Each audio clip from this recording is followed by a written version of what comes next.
So what's good, YouTube family? Let's talk to the Cleveland supporters. Hey, look, Cleveland fan base. I'm going to explain something regarding Shedeur, my support for the Colorado football program, and what's going on with your Cleveland Browns.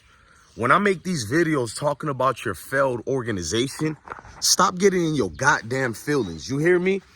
Minus the educational purpose threats that I'm getting, you people are hoes compared to the real threats that I get from folks in the streets. You guys don't count. Stop crashing out in my DMs. Stop telling me you're going to do this and that to me because I keep talking about your Cleveland Browns organization. So I'm about to give y'all 15 minutes to unsubscribe before I go off. I'm going to give y'all 15 seconds. Y'all got 15 seconds to remove yourself from this video if you don't like people telling you the truth about your failed organization. So let's wait. Motherfucker, fuck the Cleveland Browns.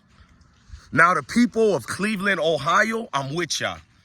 The people of Cleveland, Ohio got so much problems going on, and it's way deeper than football. It's way bigger than football. A real person from Cleveland got their, who are the constituents of their politicians. You got real things than worried about Jimmy Haslam and his bitch wife, who don't give a shit about none of you guys. Jimmy bought the team in 2012, and since then, it's repeated the same patterns to the previous predecessors, right? The previous owners did the same trash situation to your city. Now, when I get on the Cleveland Browns like that, you should feel me. You should agree with me. Your owners have went out their way to not give a fuck about the Cleveland community. Let's just be real. From giving back, they don't do real giveaways. They do publicity stunts for tax purposes and tax write-offs. From giving you the weakest organization and weakest players available. Myles Garrett he threatened to leave your team.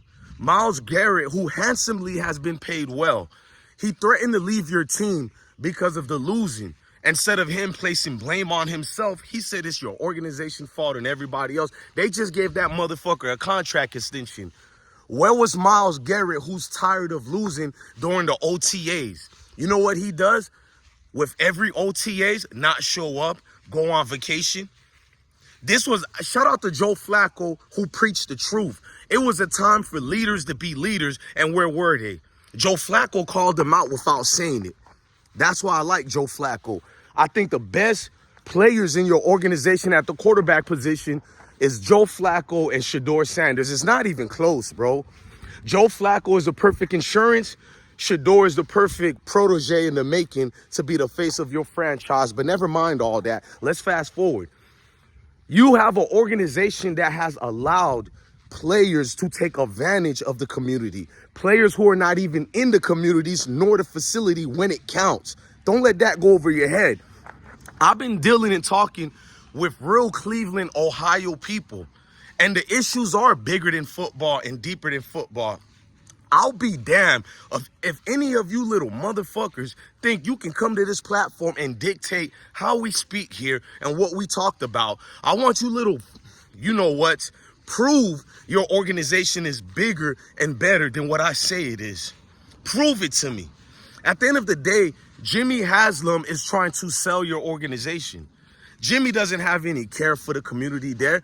They prop up these organizations to be a certain way so they can dispose it and sell it for their own riches and wealth.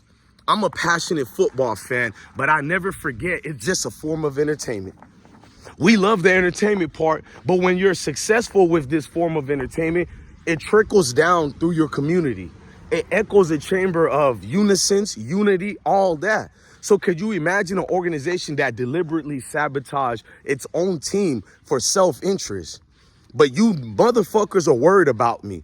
When I see an organization like the Cleveland Browns drafting Dylan Gabriel, forget about Shedeur or any of the players you drafted besides Dylan. Let's stick to Dylan Gabriel. I don't hate the guy. I told you I followed him since his junior year in high school in Hawaii. This is factual. Used to always cover him because I'm from Florida. When we were recruiting Dylan Gabriel, UCF, that's, you know what I'm saying, University of Central Florida, I was not in favor of that, bruh. Dylan Gabriel Old as hell, but everybody talked about Shedeur's age. Like 23 years old is old. How old was Joe Burrow? How old was Kenny? Kenny Pickett was like 26, 27 in the NFL when he got there. But they wasted a third-round pick on Dylan Gabriel. That should have told your organization everything, well, the fan base about your organization, everything you needed to know. Second round, I think they drafted 2 tight ends in a row. They have no idea what the fuck they're doing. Their whole plan is not about winning games and losing games. The whole plan is business exchanges. When you guys learn what this corporate world is, you'll understand a little bit more into what Jimmy Haslam is doing with your organization. You'll be able to gauge better. It's sad that I got to tell you about your own franchise. Your franchise never cared about wins and losses. In fact, when they implemented Cleveland back in the institution known as the National Football Plantation League, Cleveland was one of those areas where you can take full advantage with all type of corporations and tax write-offs just by owning the Cleveland Browns. Many people know that. So when you see your organization sold in the next 2 to 3 years, don't come bitching and crying here. I warned you guys already. But you fall in love with these leaders and you don't hold them accountable. You're so mad at me. Meanwhile, your media personalities, besides very few of them, are attacking Shedeur. You tell me it's not about race, but Shedeur's in a complete new organization such as the Cleveland Browns. He went to an embarrassing ritual process, a humiliation ritual process already. Let's just agree with that. And we know a lot of certain people in the community say Shedeur is a bum and trash. And it's weird that these certain people all look alike who say Shedeur is a bum. But Dylan Gabriel is the chosen one. But let's fast forward. Shedeur is in a complete new organization, but yet majority of your Cleveland personalities on the radio, on the media, a nasty alleged meth head such as Mary Kay, she's allowed to be part of the Cleveland Brown organizations and feeding so much fake narratives. Well, these personalities been attacking Shedeur with propaganda. None of you people called it out if you love your organization. Mary Kay said Cleveland Browns did Deion Sanders a favor because they felt bad for him and Shedeur. This is an NFL team now, right? Affiliated with this nuthead reporter, Mary Kay. Go look at, bro, I started researching her more. All of her stories been disgusting. You would never think this is a grown woman, 60, almost 60 years old. She looks 90 years old, but this is an alleged meth head who all stories look worse than a 5th grader report history project. It's just trash, bro. And these are the people who represent your organization, your communities, and you say nothing about it. It's going to take Bless One to clean up the streets of Ohio and Cleveland regarding football, that is. I'm not your politician, so I'm strictly on football right now. It's going to take me to bring a light and a truth to the darker rooted secrets of Cleveland, Ohio. I know we don't want to have this conversation. I know it's better to dismiss it. It's better to blame Shedeur. Shedeur ain't even been there that long, and all you people are angry at Shedeur. You seen that community, the real Cleveland? I find it odd that the real urban community doesn't behave like your media journalists, like some of you nutcases. The urban community was in love when Shedeur came through that high school. The urban community barbershops and everything got a new energy. They're energized.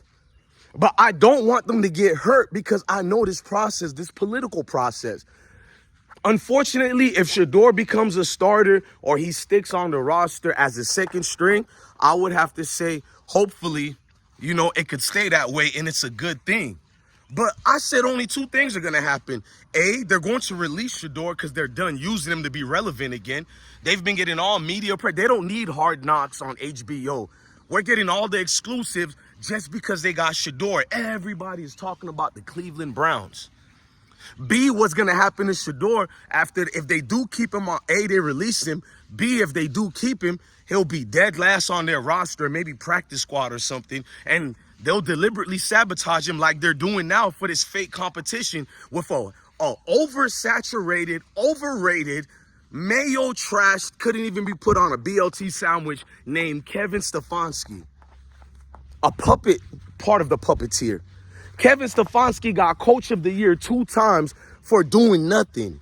in 2020 and 2023. Go look at both those Cleveland Browns teams, and you people go look at the landscapes of the other NFL teams during those 2 seasons, and you tell me how on God's given earth did Kevin Stefanski get Coach of the Year in 2020 and 2023.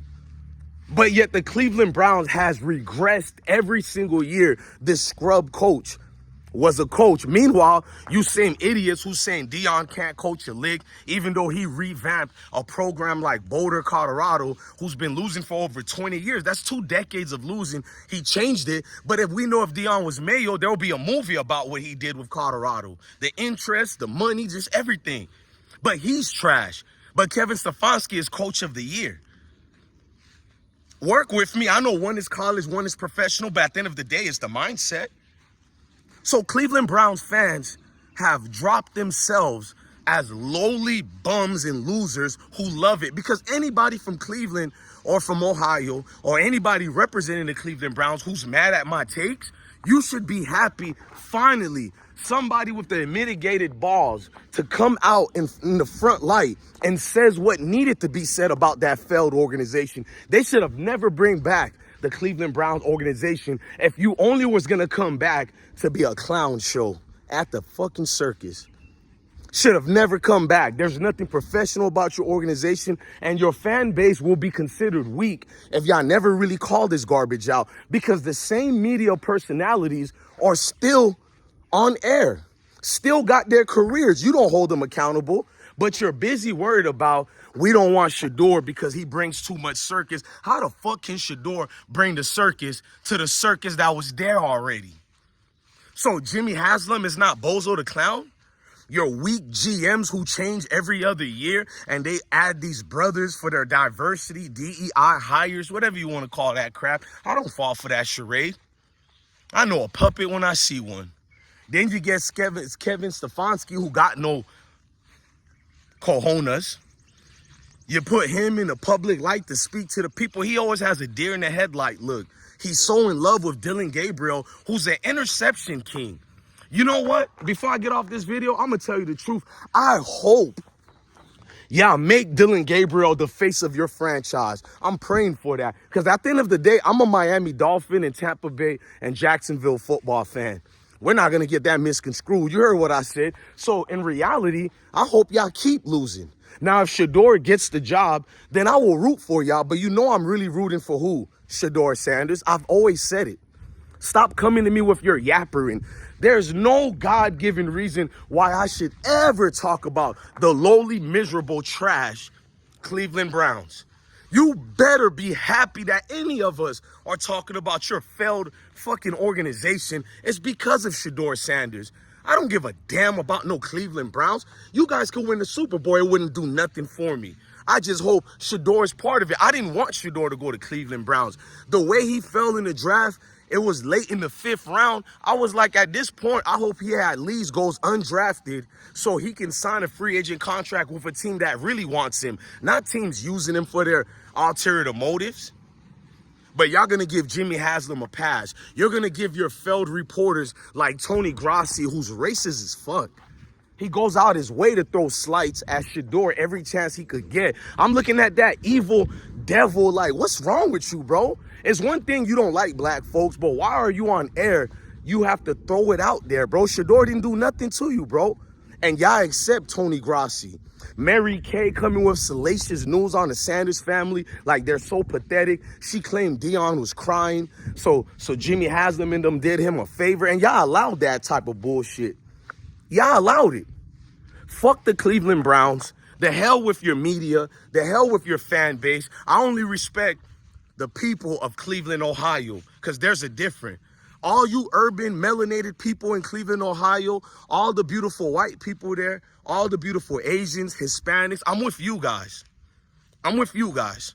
I'm not with your Cleveland Browns organization. There are bigger work and progress to do in your communities. When your politicians are using scapegoat money for their political aspirations and they're taking this money allegedly from the Cleveland Browns owner, Jimmy Haslam, you better know where your NFL money is being funneled into.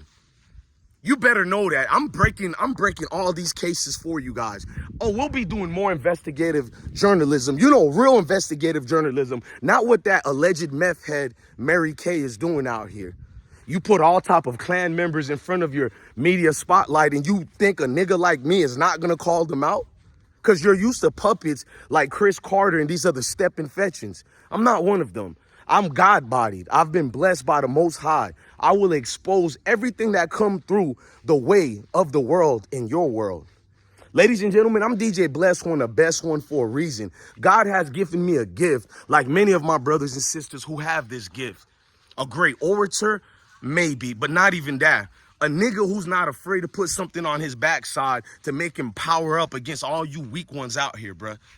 So none of that means that, bro, at a certain age when you reach, you got to stop giving a damn about what people think about you. If you're not solidified financially or you don't know who you are or nothing like that, then I guess it would behoove you to give a damn about what people say about you. But me, I don't give a damn. You don't pay my errands. You don't do anything for me. If YouTube stopped today, I'll be perfectly fine. That's God body. I'm not your favorite YouTuber. I'm not your best friend. I'm your family. Family is somebody that you sometimes hate them, sometimes love them. But one thing you understand, this person cares about you. So I'm not your favorite YouTuber don't care if you was on fire. I'm your family member. And family member is telling you your Cleveland Browns organizations is the shit. Ladies and gentlemen, I'm DJ Blessed One, the best one, the motherfucking best one. You gonna know about that. Love your family, love your kids, and stay motherfucking blessed.